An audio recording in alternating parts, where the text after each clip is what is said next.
Hello and welcome to this month's issue of the Career Hook. Career Hook, for those who are new to our website, is an online newsletter and aimed at helping those of you who are looking to find your first job, or those who are looking to move from an existing job to a new job, but need a little bit of help in understanding how to prepare for an interview, how to even get an interview, and how to perform well at interview. So we're going to start at the very beginning, and the best thing to do whenever you're looking for a new job is to make sure that you prepare very carefully before you begin your job search.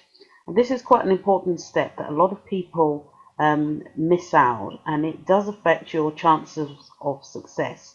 So it's really important that you do take the time to start by looking at what it is that you want to do in terms of your job search. So let's begin.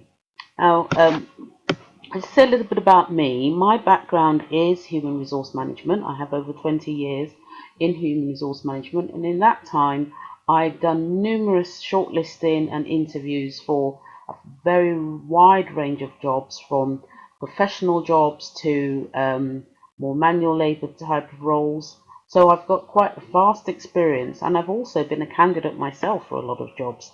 So I do have a really good idea of what it takes to make a successful shortlist for an interview. So with that in mind, what I would like to start by doing is helping you prepare for your interview. So to do that, we need to start by looking at the CV. What tends to happen a lot of the time is people do not tailor their CVs to the job that they've applied for. So it is always better to look at how you tailor your CV so that it fits very well with the job that you're applying for. I'm going to say a little bit more about that later. The reason why it's so important is because when an employer is looking at candidates, they're looking for the best fit for their company. They're not interested necessarily in how many other jobs you've had or how many other jobs you've applied for. What they're looking for is how do you best fit what they want for their particular role. So the number one question that is in their mind when they're shortlisting is this person a good fit for their vacancy? And if you cannot answer yes to that question, you won't get an interview. So how do we tailor our CV to the job?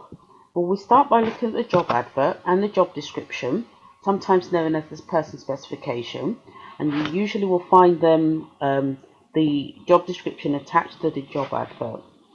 And it's really important that you take your time and you read the job description and the job advert very carefully. Find out what is being asked for in that job. If you need to, read it several times and underline the key requirements of the job. Remember, your CV should be your work history, and where possible you want to bring out and highlight the key skills that you have that are relevant to that particular job. It's also important when you're applying to try and include a cover letter, which should be written in a way that it matches the job requirements. The cover letter really is a second opportunity for you to really sell your skills to a potential employer. So the best way to start this is by conducting a skills audit. And in this month's newsletter, we've included a skills audit form that you can fill out that will help you keep track of your skills and what jobs you've applied for. So if you haven't already subscribed, for those of you who have subscribed, you will find a copy of that in this month's newsletter. Okay, so you then need to go on to evaluate your skills. What skills do you have that are relevant to the job? And sometimes it might be worth just sitting down and doing a brainstorm to look at what your skills are. It might take you several days. Take a bit of time. This is so important, because if you get this right, you will apply for fewer jobs, and your chance of success and getting through to an interview and getting the job are much higher. So it really is worth, I can't stress enough how important it is that you do take the time to do this. And once you've done that, you need to look at what skills the job requires. And there are usually two types of skills. There's hard skills and there's soft skills. So the hard skills are the really tangible things. So do you have good skills in terms of ICT? Are you good with Microsoft Office? Are you good with operating a particular kind of machinery? Does the job require you to have skills in a particular computer program? These are the sorts of skills that you need to really highlight, provided they're relevant to the job. Then come on to look at your soft skills. And soft skills are much harder to define sometimes because they're not necessarily always clear. But the soft skills are the things that don't necessarily immediately spring to mind. So it's things like time management. Are you very good at organizing? Are you calm under pressure? These are, again, a lot of the time will be the sorts of things that you will find perhaps written in the job description, or you will find it in the person specification. And these are some of the things that employers are always looking for, even if they haven't expressed it. So many people often find it very difficult to talk about their skills. And the reason this is so difficult is because for a lot of us, we're brought up to believe that it's inappropriate to brag or talk about what skills we have. But actually, these are the sorts of things that employers really want to see. They want to know that you do have the right skills for the job. And if they can't see that in your CV and your cover letter, you're unlikely to get invited for an interview. And it's important to go into a little bit of detail about your skills. This is not the time to be bashful. Don't feel shy, don't feel uncomfortable. It's important. And I think it's about having a balance. It's about being able to express what skills you have, what you're able to offer to a future employer without sounding arrogant and boastful.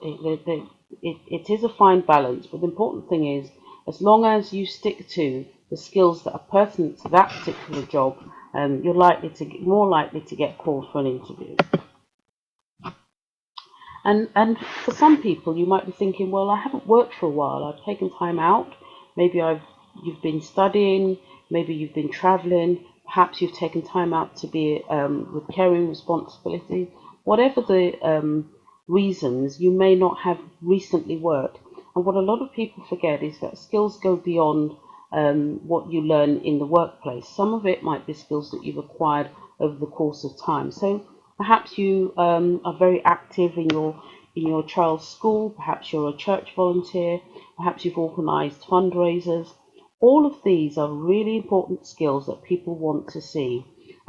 So look at the person specification. Is it asking for someone with good organisational skills? Are they asking for someone who's part of a team? Are they looking for someone who's a good planner? So these are all the sorts of things that you really need to think about and really draw them out. And use our skills audit form. It will really help you in drawing these out. And the other thing that people also don't often think about is hobbies. Again, not every hobby will be relevant, but there might be some hobbies. You might be very good at chess, you might be a good debater, you might be somebody who has a range of other hobbies that require you to either be analytical, to be a very good organizer, and they're quite important skills to highlight on your CV, because they again can demonstrate your breadth of skills and experience. So this process that I've just talked about, it is so critical, and it might feel to you as if this is an enormous amount of work, but it does pay off, because if you can do this and you can do it right, you will not have to spend a lot of time applying for jobs, sending out your CV or your cover letters to several employers. You will only need to do this a few times. I promise you, it really is worth the effort in getting you the job of your dreams. So that's it for today's video. All that remains for me to say is if you're watching this on YouTube and you're not signed up to our newsletter, the link is down below this video. So please feel free to subscribe to our newsletter, where we've got lots and lots of other useful tips to help you find the job of your dream. So that's it from me today. Thank you.